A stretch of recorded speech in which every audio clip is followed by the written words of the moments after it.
These are the Sunday recommendations for my free email list for October the 24th, 2021. This week's blog post is on the history of outdoor sculpture in New York City. It is part 1. Since August 2019, I've been posting photos on Instagram of outdoor sculptures in New York City. The sculptures are presented in chronological order with a short blurb on the subject and/or the artist of each. As I write this, I'm up to the early 1960s with more than 350 images posted so far. The series of occasional blog posts that starts this week will highlight the most important of the sculptures and provide historical and art historical context. Second recommendation: Titian, Portrait of a Man with a Blue Sleeve.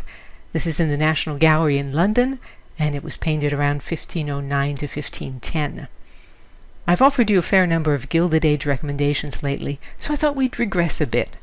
This is an early work by Titian, who lived circa 1488 to 1576, and it shows why he is one of the greatest portraitists of his own or any other time. The sitter, who is possibly a member of the Barbarigo family from Venice, is wealthy, and he wanted that to be obvious. The blue silk doublet with its voluminous sleeves and intricate stitching is a luxury item. So are the fur-lined cloak that's barely visible on his far shoulder, and the shirt of expensively bleached linen, so finely woven that it can support all those teeny tiny gathers. I've given you a link to an article on more about the fashion of this gentleman. Titian's skill shows in the fact that these flashy clothes don't dominate the portrait.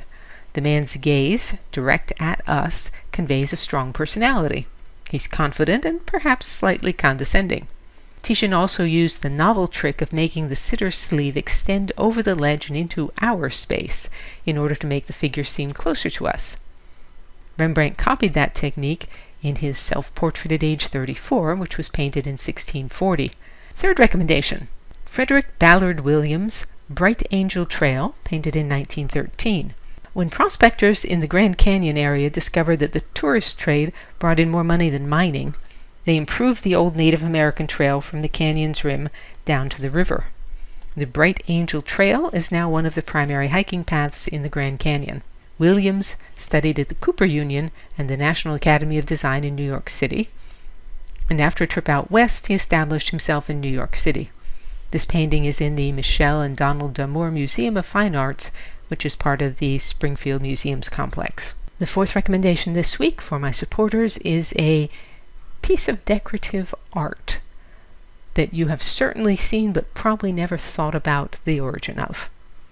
DianeDurantewriter.com has hundreds of posts on sculpture, painting, architecture, and my other obsessions. To join the free Sunday recommendations email list, visit the URL that's on the screen or email me. And you can say, "Well done, Diane," or support my work and receive rewards by means of the tip jar on DianeDurantewriter.com. As always, thank you for listening.